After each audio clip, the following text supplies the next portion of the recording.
I'll tell you a funny story while we're waiting.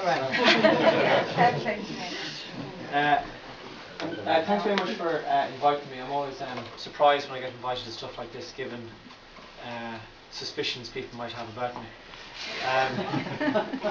But I have a very funny, I think it's a very funny story, but you tell me, about people with disabilities.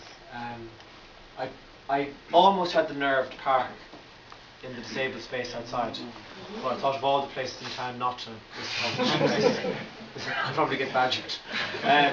Recently I watched a movie called Murder Ball, which I don't know, some of you might have heard about it. It's about wheelchair rugby in America, and about the young men who play it. And they're all men who have been in very, very bad accidents, and they have broken their necks.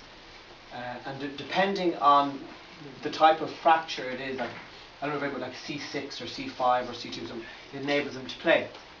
And they were talking to this one guy who was in a bad car accident, and they're asking him, you know, all the different stages you go through mentally in trying to cope with a huge change in your life like that. And he says when it happened initially, he said that the big worry he had, as with a lot of young men, I suppose, would be sex, and whether he'd ever be able, he couldn't feel anything from his arms down. He was wondering, God, will I ever be able to have sex again?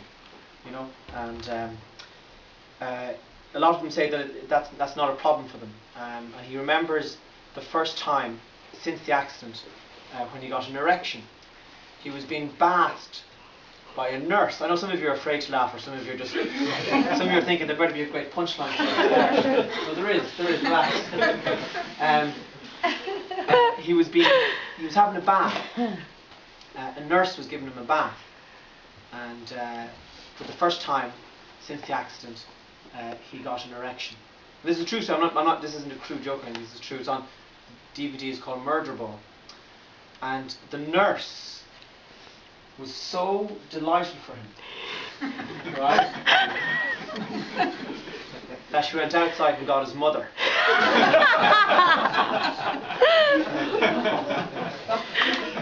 And he said the embarrassment of his mother standing there while he was naked with an erection almost spoiled the joy of having the emotion in the first place.